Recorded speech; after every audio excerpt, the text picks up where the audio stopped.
Hello everyone, आप सबका स्वागत है मेरे यूट्यूब चैनल यूलर्न आइडिया में।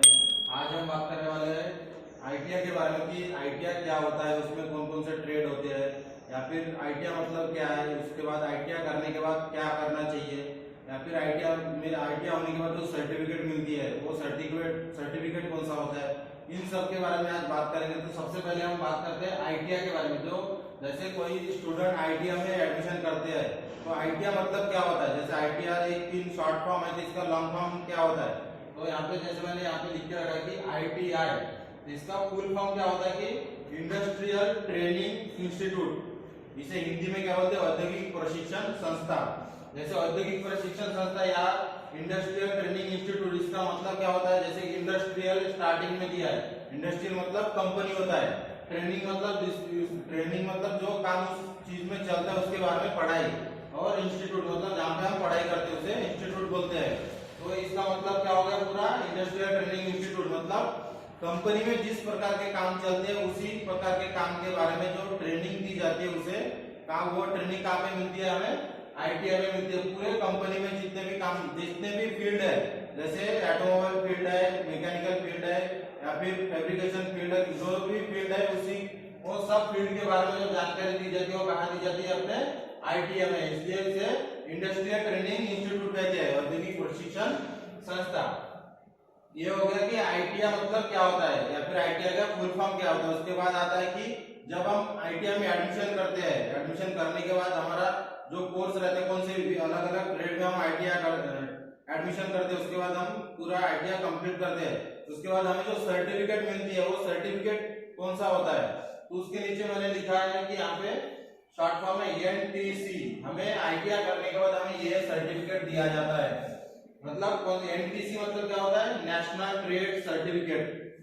इसमें और दूसरा भी आता है एससीबीटी मतलब स्टेट, एससीबीटी मतलब स्टेट ट्रेड सर्टिफिकेट मिलता है। वो सिर्फ अपने स्टेट के अंदर ही काम आता है, लेकिन जो अपना एनपीसी है, नेशनल ट्रेड सर्टिफिकेट, वो पूरे वर्ल्ड में काम आता है। मतलब अदर स्टेट में भी हम वो सर्टिफिकेट से काम कर सकते हैं। लेकिन जो एससीबीटी का आता है वो सिर्फ अपन से ही, जैसे हम अगर महाराष्ट्र में काम, महाराष्ट्र से आईटीआई किया है तो सिर्फ महाराष्ट्र के अंदर ही वो सर्टिफिकेट काम में आएगा, उसके दूसरे राज्य में गए तो काम पे नहीं आएगा। उसके बाद ये हो गया कि आईटीआई मतलब क्या होता है। उसके नीचे दिया था कि आईटीआई करने के बाद जो सर्टिफिकेट मिलती है उसे क्या बोलते हैं, नेशनल ट्रेड सर्टिफिकेट। उसके बाद आईटीआई में, जैसे हम आईटीआई में एडमिशन करने जाते हैं तो बहुत सारे ट्रेड दिखते हैं लिस्ट में, तो उस समय हमें पता नहीं चलता कि कौन कौन से ट्रेड कौन कौन से ग्रुप में आता है। तो इसलिए मैंने यहाँ पे लिखा है कि ट्रेड ग्रुप मतलब आईटीआई में जैसे कम से कम 60 या 80 ट्रेड है, तो उनको डिवाइड किया गया है कि मैकेनिकल ट्रेड कौन से है, या फिर इलेक्ट्रिकल ट्रेड कौन से है, इलेक्ट्रॉनिक्स कौन से है, उसके बाद ऑटोमोबाइल सेक्टर में कौन से आता है। ये पूरे ग्रुप में इनको डिवाइड किया है, इसके नीचे ऐसे ग्रुप में डिवाइड किया है। तो सबसे ज्यादा ट्रेड जो जिसमें आते हैं वो आता है मैकेनिकल में, मैकेनिकल ग्रुप में सबसे ज्यादा ट्रेड आते हैं। जैसे turner, fitter, machinist, grinder, tool and die maker, ये सब पूरे मैकेनिकल ट्रेड में आते हैं। और सबसे ज्यादा ये ट्रेड की वैल्यू रहती है इंडस्ट्री में। जैसे हम आईटीआई होने के बाद क्या करेंगे, इंडस्ट्री में जाएंगे जॉब के लिए, तो उस समय सबसे ज्यादा मैकेनिकल ट्रेड की डिमांड रहती है, क्योंकि कोई भी चीज बनाते समय क्या मशीन के ऊपर काम करना पड़ता है। मशीन के ऊपर काम कौन करते हैं, मैकेनिकल ट्रेड के जो स्टूडेंट रहते हैं वो सब मशीन के ऊपर काम करते हैं। उसके बाद आता है कि आईटीआई, जैसे हमने इसके आईटीआई मतलब क्या होता है, सर्टिफिकेट क्या, उसके बाद कौन से सर्टिफिकेट मिलता है, उसके बाद ट्रेड ग्रुप कैसे डिवाइड किया गया है। उसके बाद जो हम 2-3 ट्रेड के बारे में बात करते हैं कि, तो जैसे मैंने भी बोला था मैकेनिकल ग्रुप, तो यहाँ पे मैंने 2 ट्रेड के नाम लिखा है, फिटर और टर्नर। तो ये ट्रेड मतलब ये जो ट्रेड है इसके बारे में भी जानकारी होना जरूरी है, क्योंकि जब हम एडमिशन करने जाते हैं तो उस समय हमें पता नहीं होता है कि कौन सा ट्रेड कौन से फील्ड का है। तो जैसे 2 ट्रेड मैंने यहाँ पे लिखा है, फिटर और टर्नर। फिटर मतलब क्या, ये सबसे पॉपुलर ट्रेड है ये फिटर मैकेनिकल में। उसके बाद टर्नर आता है, उसके बाद machinist, grinder, tool and die maker, ये सब इसके नीचे आता है मैकेनिकल ग्रुप में। तो सबसे पहले मैंने जो लिखा था फिटर, तो फिटर मतलब क्या होता है, फिटर मतलब क्या होता है, जैसे कौन से भी मशीन के ऊपर हम काम कर रहे हैं, तो काम करते समय मशीन बहुत सारे पार्ट को मिलाकर बनाया जाता है। तो काम करते समय मशीन अगर कभी खराब हो गया तो उस समय वो जिस वजह से खराब हुआ था वो प्रॉब्लम ढूंढ के अगर वो मशीन रिपेयर होता होगा तो रिपेयर करना है, या फिर अगर कोई पार्ट्स टूटा है तो उस पार्ट्स को मार्केट से लाके नए पार्ट को मशीन में फिट करके असेंबल करके फिर उसे पूर्ण रूप से चालू कर सकता है उसे क्या बोलते हैं, फिटर बोलते हैं। मतलब फिटर एक अलाइड ट्रेड है, इसके बारे में भी हम आगे बात करेंगे कि फिटर मतलब क्या हो गया, वही बताएगी कि अगर कोई मशीन खराब होता होगा तो उसे पूरे रिपेयर करके फिर से चालू करने जो कर सकता है उसे क्या बोलते हैं, फिटर। उसके बाद दिया यहाँ पे टर्नर। टर्नर मतलब इसमें सबसे ज्यादा लेथ मशीन के ऊपर ही काम किया जाता है, और लेथ मशीन के ऊपर राउंड आकार के जो मटेरियल रहते हैं, मतलब राउंड जॉब को कौन से भी अपने इच्छा अनुसार या फिर डायग्राम के हिसाब से जो आकार दे सकता है उसे क्या बोलते हैं, टर्नर बोलते हैं।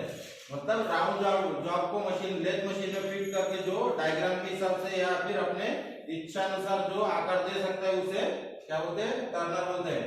वैसे ही जैसे ये फिटर और टर्नर, इसमें अलाइड ट्रेड जैसे मैंने बताया था, अलाइड ट्रेड 4-5 ट्रेड मिलकर एक ट्रेड बनाए, उसके बाद टर्नर। और उसके नीचे जैसे मशीनिस्ट है, मशीनिस्ट ग्राइंडर है, टूल एंड डाई मेकर है, इसमें भी पूरे ट्रेड में जितने भी ट्रेड का नाम दिया उसमें टर्नर, ये जैसे टर्नर में लेथ मशीन है तो बाकी के ट्रेड में भी लेथ मशीन रहता है।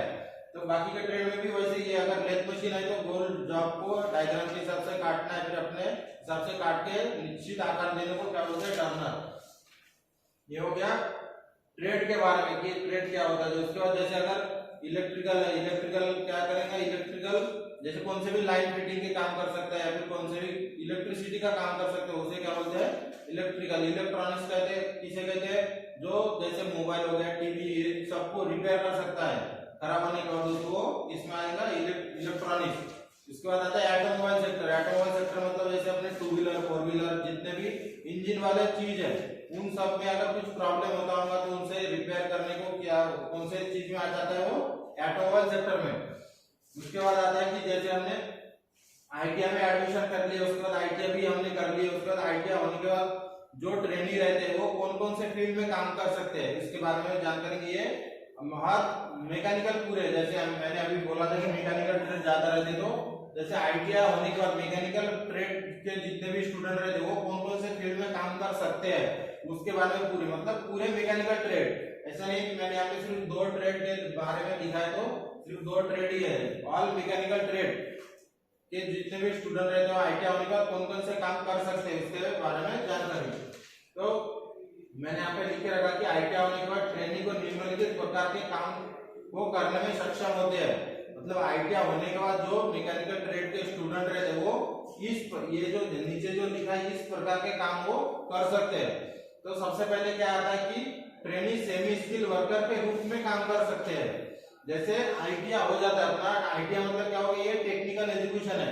इस फील्ड में अगर हमने आईटीआई कर लिया तो उसके बाद हमें ये इस नाम से जाना जाता है, सेमी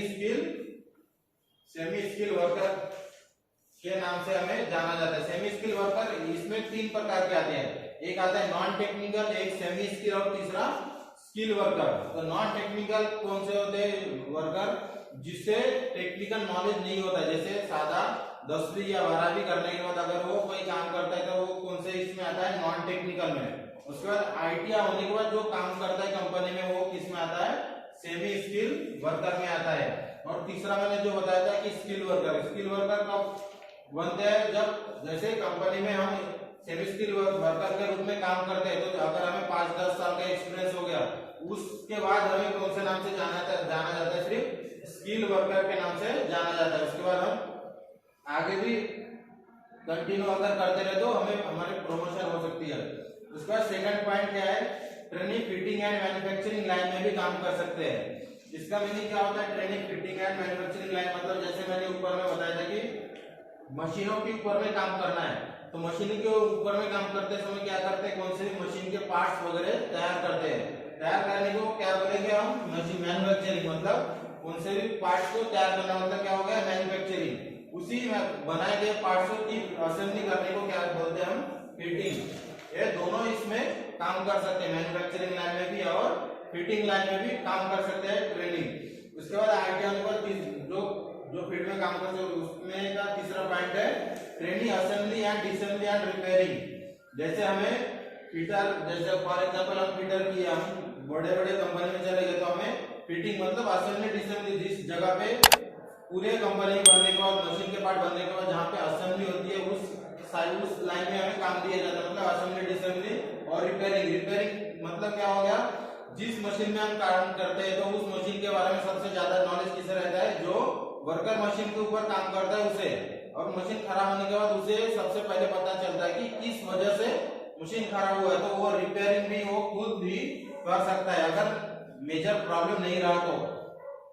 उसके बाद चौथा पॉइंट क्या है, विभिन्न प्रकार के फायर एक्सटिंग्विशर को हैंडल कर सकते हैं। जैसे हम यहाँ पे एकदम स्टार्टिंग में ऊपर में हेडिंग में क्या लिखा है कि trade introduction and trade safety. तो आईटीआई में एडमिशन करने का जो पहला चैप्टर आता है trade introduction and trade safety.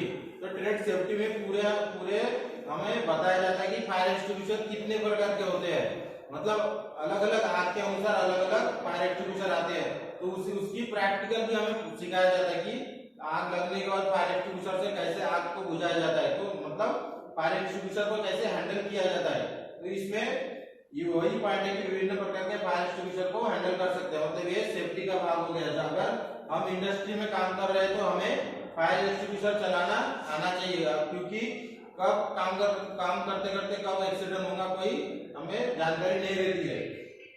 उसके बाद है प्रोडक्शन एंड मैन्युफैक्चरिंग, इंडस्ट्री में भी काम कर सकते हैं। जैसे ये प्रोडक्शन एंड मैन्युफैक्चरिंग से ये प्राइवेट कंपनी में भी हम आईटीआई होने के बाद प्राइवेट कंपनी में भी हम काम कर सकते हैं। प्रोडक्शन मतलब कोई भी पार्ट्स को तैयार करना और मैन्युफैक्चरिंग मतलब वही है।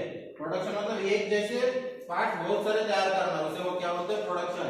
मैन्युफैक्चरिंग मतलब कोई प्रोडक्ट को मशीन में लगाकर उसे तैयार करना। इसके बाद आता है छठवां पॉइंट है फैब्रिकेशन लाइन।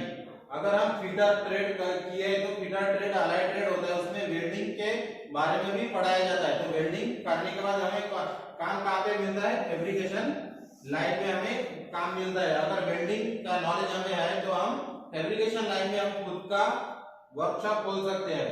उसके बाद आता है नेक्स्ट पॉइंट है सर्विस इंडस्ट्रीज में काम कर सकते हैं। सर्विस इंडस्ट्रीज मतलब जिससे हमें सेवा मिलती है, मतलब जैसे ये रेलवे हो गया, रेलवे से हमें अगर कहीं जाना है तो हम इधर एक जगह से दूसरे जगह जाते हैं।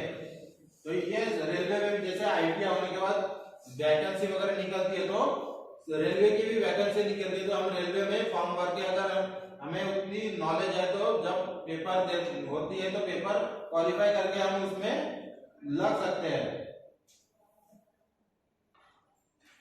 जैसे 7 पॉइंट हो गए, तो उसके बाद है 8वां पॉइंट क्या है कि शिप बिल्डिंग एंड रिपेयरिंग में हम काम कर सकते हैं। शिप बिल्डिंग मतलब ये हो गया डॉकयार्ड।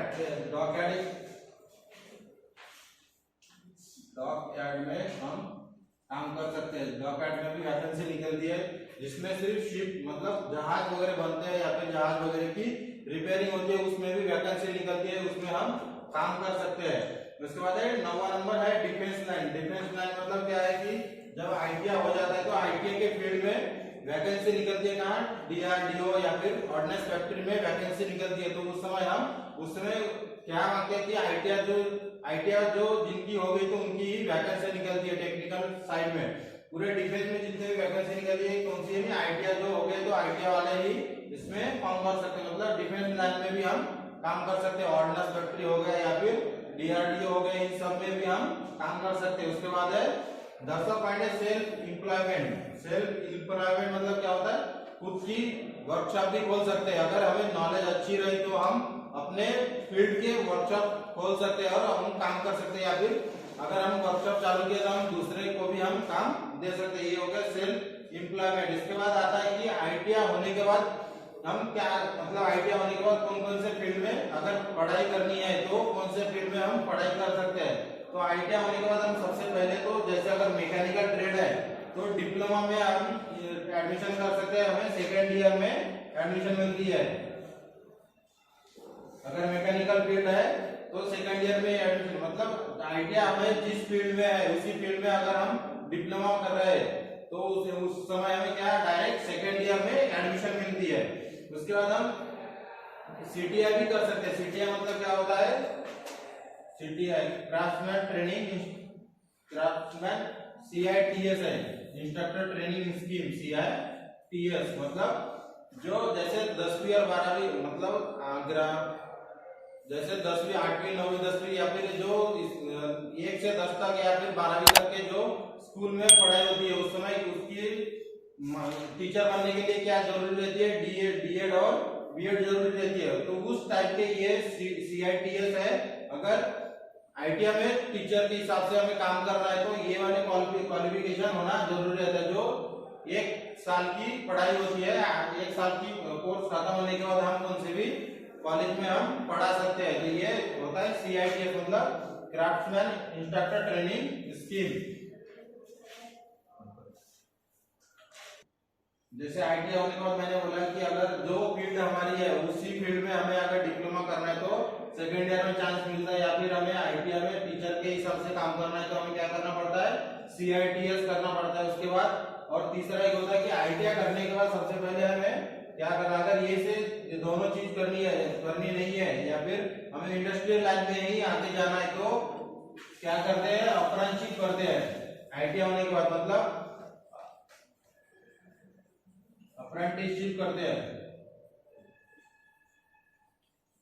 ये भी 1 साल का ही होता है, लेकिन इसमें कंपनी में ट्रेनिंग दी जाती है 1 साल की, जिसमें जो फील्ड हमारी है उसी फील्ड में ज्यादा नॉलेज दिया जाता है। जैसे हम आईटीआई करते हैं तो आईटीआई में पूरे तरह के पूरे मशीन नहीं रहते, जो मशीन कंपनी में रहते उससे उस टाइप के पूरे मशीन कंपनी में मतलब आईटीआई में नहीं रहते। तो उसी फील्ड में कौन कौन से मशीन रहते हैं या फिर कौन कौन से मशीन के ऊपर हम काम कर सकते हैं, उसी के बारे में पूरी ट्रेनिंग दी जाती है। वो किसमें दी जाती है, अप्रेंटिसशिप में दी जाती है। और जैसे मैंने स्टार्टिंग में बोला था कि आईटीआई होने के बाद अप्रेंटिसशिप करना है, और अप्रेंटिसशिप होने के बाद हमें जो सर्टिफिकेट दी जाती है उसे क्या बोलते हैं, जैसे मैंने यहाँ पे लिखा था कि आईटीआई होने के बाद जब हम आईटीआई कर रहे हैं, आईटीआई होने के बाद हमें जो सर्टिफिकेट मिलती है उसे क्या बोलते हैं, नेशनल ट्रेड सर्टिफिकेट। और ये भी आईटीआई का ही भाग है, अप्रेंटिसशिप। तो अप्रेंटिसशिप होने के बाद हमें जो सर्टिफिकेट दी जाती है वो होता है एनएसी। एनएसी मतलब national apprenticeship certificate, national apprenticeship certificate. ये बहुत जरूरी होता है, क्योंकि जब जैसे मैंने यहाँ पे डिफेंस लाइन वगैरह बताया था कि ऑर्डिनेंस फैक्ट्री या फिर डीआरडीओ, तो जैसे ये सेंट्रल गवर्नमेंट की जितने भी जॉब रहती है तो उस समय ये अप्रेंटिसशिप जैसे हम फॉर्म भरते हैं, ऑनलाइन फॉर्म भरते हैं, तो उस समय ये फॉर्म भरते समय ये मैंडेटरी रहता है। मतलब क्या होता है, जो ये जरूरी रहता है। अगर अप्रेंटिसशिप हमने नहीं की तो वो उस लाइन में हम फॉर्म भी नहीं भर सकते, इसलिए अप्रेंटिसशिप करना ही जरूरी है। और अप्रेंटिसशिप कब कर सकते हैं, जैसे आईटीआई होने के बाद हम कंपनी में जाते हैं तो सबसे पहले अप्रेंटिसशिप कर लेना चाहिए, क्योंकि अप्रेंटिसशिप में पेमेंट थोड़ी कम रहती है। अगर हम स्टार्टिंग में ही अगर डायरेक्ट जॉब में हम ज्वाइनिंग किए तो जॉब में क्या रहता है, अप्रेंटिसशिप से ज्यादा पेमेंट रहती है और उस समय हमें पैसे की आस लग जाती है। उसके बाद अप्रेंटिसशिप में कम पैसे में अप्रेंटिसशिप हम नहीं कर सकते। इसलिए आईटीआई होने के बाद सबसे पहले क्या देखना चाहिए कि अप्रेंटिसशिप कहाँ पे मिलती है, अप्रेंटिसशिप सबसे पहले देखना चाहिए। अगर उसी फील्ड में अगर पढ़ाई वगैरह करना रहे तो डिप्लोमा या फिर सीआईटीएस कर सकते हैं। जैसे अपना हेडिंग था कि trade introduction and trade safety. अभी तक जितने भी जानकारी दी वो किसके बारे में था, ट्रेड इंट्रोडक्शन। उसके बाद है अपना ट्रेड सेफ्टी। ट्रेड सेफ्टी मतलब क्या होता है, सुरक्षा किस लिए की जाती है, क्योंकि जैसे मैंने यहाँ पे लिखा कि एक्सीडेंट, इस हिंदी में क्या बोलते हैं उसे, दुर्घटना। मतलब कौन से भी एक्सीडेंट ना हो उसके लिए जो चीज की जाती है उसे क्या बोलते हैं, सेफ्टी, सुरक्षा। ये बहुत इंपॉर्टेंट चीज है। जब हम आईटीआई होने के बाद इंडस्ट्री में काम करते हैं तो उस समय जैसे हम कंटिन्यू अगर मैकेनिकल फील्ड है तो हम लोहे के ऊपर काम करते हैं या फिर लोहे से कुछ ना कुछ तैयार करते रहते हैं। तो उस समय हमें ध्यान में ये रखना चाहिए कि कभी भी वो लोहे अपने पैर पर गिरना नहीं चाहिए अपने, या फिर हम कौन से भी हैंड टूल्स यूज कर रहे हैं तो वो हमें हमारे बॉडी को कोई नुकसान नहीं करना चाहिए। इसके लिए जो जितने भी चीज की जाती है उसे क्या बोलते हैं, सेफ्टी। और सेफ्टी क्यों की जाती है, जब क्योंकि एक्सीडेंट से बचने के लिए जो चीज की जाती है उसे क्या बोलते हैं, सेफ्टी। उसके बाद कुछ सर्वे करने के बाद हमें पता चला कि कितने % एक्सीडेंट किन किन वजह से होती है।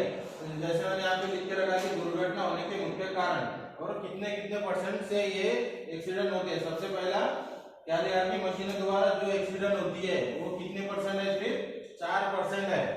उसके बाद इलेक्ट्रिक द्वारा, जैसे कि काम करते करते अभी कभी भी कंपनी में किसी वजह से आग लग जाती है तो उसी के द्वारा जो एक्सीडेंट होती है वो कितने परसेंट है, 6%। उसके बाद है मानव की दुर्लक्ष्य के द्वारा, मतलब जो इंसान सबसे ज्यादा यहाँ पे जो 80% दिया है, तो क्या है कि जो काम करते हैं, जो वर्कर काम करते हैं, जो इंसान इंडस्ट्री में काम करते हैं, उनकी दुर्लक्ष्य मतलब जो ध्यान न देने की वजह से सबसे ज्यादा एक्सीडेंट होती है, वो कितने परसेंट है, 80%। सबसे ज्यादा जो मानव के द्वारा जो ध्यान न देने की वजह से जो जितने भी एक्सीडेंट होती है वो सब क्या हो गया, 80% एक्सीडेंट। सबसे ज्यादा जो एक्सीडेंट होते हैं वो इंसानों के द्वारा ही होती है। उसके बाद चौथा नंबर है नैसर्गिक दुर्घटना, मतलब जो नैसर्गिक मतलब जो अपना जो कोई भी नहीं करता, मतलब जो नैसर्गिक मतलब क्या होता है, नेचुरल के द्वारा जो एक्सीडेंट होती है, जैसे कभी कभार बिजली गिर जाना शेडों के ऊपर, या फिर अपने आप खंभे गिर जाना, इसी वजह से जितने भी एक्सीडेंट होते हैं वो कितने परसेंट है, 10%। मतलब 100 में से सबसे ज्यादा अगर एक्सीडेंट होने के परिमाण हम देखें तो सबसे ज्यादा एक्सीडेंट किस वजह से होते हैं, इंसानों के द्वारा जो ध्यान न देने, इंसान जो ध्यान नहीं देता जिस चीज में, उसके बारे में जो जितने भी एक्सीडेंट होते हैं सबसे ज्यादा कितने परसेंट है, 80%। जैसे मैंने बताया था कि सेफ्टी क्या होता है या फिर कौन कौन से वजह से एक्सीडेंट होते हैं, मतलब दुर्घटना होती है। उसके बाद क्या आता है कि सुरक्षा के नियम, जो सेफ्टी के नियम है वो 3 नियम है। सबसे पहले कौन सा, self safety, second number machine safety, और तीसरा जनरल सेफ्टी। तो सेल्फ सेफ्टी के बारे में थोड़ी जानकारी प्राप्त करते हैं कि सेल्फ सेफ्टी मतलब क्या होता है। ये सेल्फ मतलब खुद की सेफ्टी, काम करते समय खुद की सेफ्टी मतलब क्या क्या होता है, क्या क्या होना चाहिए। तो सबसे पहले आता है कि खुद की सेफ्टी में मतलब जैसे हम काम करते हैं तो काम करते समय हमें किसी वजह से हमें ऐसा मतलब हमारा ध्यान दूसरी तरफ नहीं जाना चाहिए। उसके लिए क्या करना है, जैसे सेल्फ सेफ्टी में क्या आता है, जैसे हम काम करते समय कभी भी फुल हाथ वाली शर्ट पहनना नहीं रहता।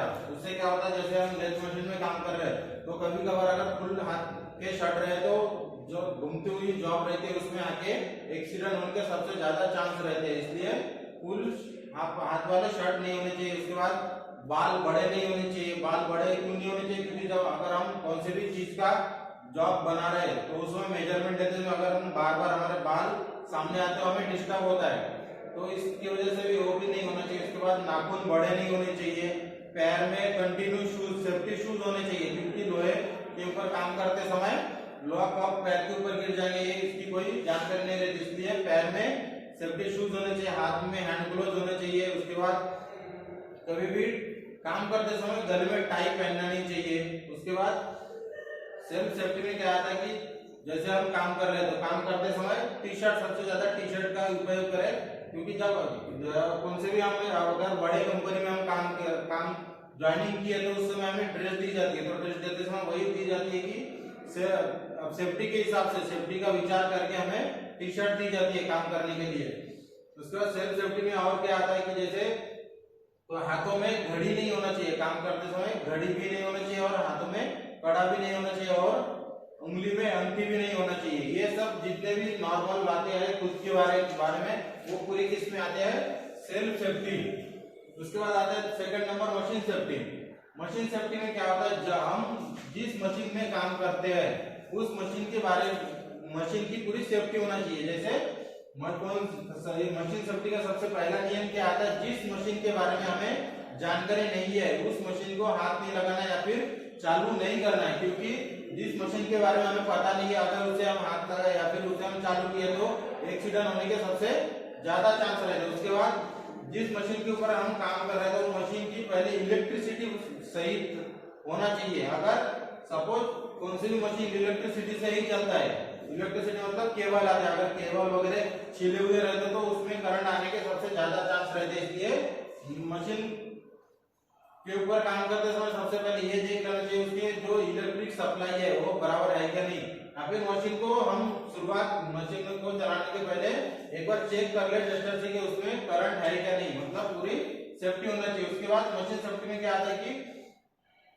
जहाँ पे हम खड़े होकर काम करेंगे वो जगह भी अच्छा होना चाहिए, उसमें क्या होता है, जैसे ऑयल वगैरह गिरा हुआ नहीं होना चाहिए। अगर वैसे चीज रहा है तो उसमें अगर हम खड़े होंगे तो उसमें स्लिप होके गिरने के चांस रहते हैं। जितने भी मशीन सेफ्टी के बारे में आते हैं, और फिर मशीन के ऊपर काम करते समय मशीन में सेफ्टी गार्ड लगे होने चाहिए, या फिर मशीन के ऊपर काम करते समय हमारे आंखों में सेफ्टी गॉगल होना चाहिए। ये सब पूरे मशीन सेफ्टी में आता है। उसके बाद आता है जनरल सेफ्टी।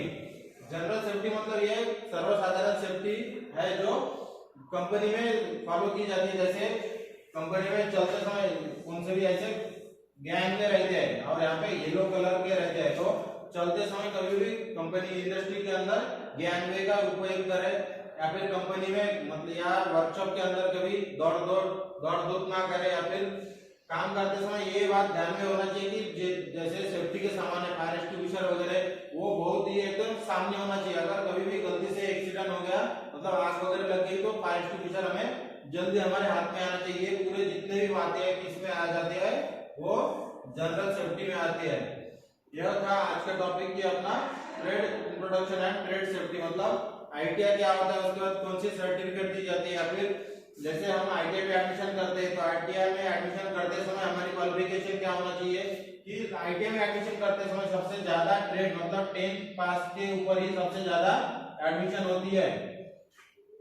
आईटीआई एडमिशन करते समय 8वीं के बाद भी एडमिशन होता है, लेकिन वो नॉन पॉपुलर ट्रेड रहते हैं, मतलब ज्यादा अच्छा ट्रेड नहीं रहते। फिर 12वीं के बाद भी हम आईटीआई कर सकते हैं, लेकिन वो उतने ट्रेड अच्छे नहीं रहते। तो सबसे ज्यादा जो एडमिशन होती है वो 10th पास के ऊपर ही होती है, और सबसे ज्यादा अच्छे ट्रेड मतलब पॉपुलर ट्रेड 10th पास के बाद ही हम आईटीआई में एडमिशन कर सकते हैं। उसके बाद क्या बोलते हैं कि आईटीआई होने के बाद हम कौन कौन से फील्ड में काम कर सकते हैं, या फिर आईटीआई होने के बाद हमें अगर पढ़ाई करनी है तो कौन कौन सी चीज में हम पढ़ाई भी कर सकते हैं। उसके बाद था ट्रेड सेफ्टी। ट्रेड सेफ्टी में मैंने बताया कि मतलब सेफ्टी किस चीज के लिए उपयोग है हमारी इंडस्ट्री में काम करते समय, या फिर दुर्घटना होने के कौन कौन से कारण है। और उसके बाद मैंने क्या लास्ट में क्या बताया था कि सुरक्षता के नियम, मतलब सेफ्टी के जितने भी नियम है 3, सेल्फ सेफ्टी, मशीन सेफ्टी और जनरल सेफ्टी। ये था सबसे कॉमन ट्रेड, कॉमन जितने भी आईटीआई में एडमिशन होने का जो पहला चैप्टर रहता है ये कॉमन रहता है। मैकेनिकल ट्रेड रहे या फिर इलेक्ट्रिकल या फिर इलेक्ट्रॉनिक्स या फिर ऑटोमोबाइल, जितने भी ट्रेड है उसमें पूरे कॉमन ये चैप्टर है कि ट्रेड इंट्रोडक्शन और ट्रेड सेफ्टी, मतलब अपने खुद के ट्रेड के बारे में पूरी जानकारी होना चाहिए, और खुद के ट्रेड के जो सेफ्टी वगैरह रहती है उसके बारे में पूरी जानकारी होनी चाहिए। ये था अपना पहला चैप्टर या फिर कॉमन पूरे ये लेसन रहता है स्टार्टिंग के और ऑल ट्रेड में। आज का टॉपिक यहाँ पे खत्म करते हैं। अगर वीडियो अच्छी लगी तो शेयर करें और सब्सक्राइब करें।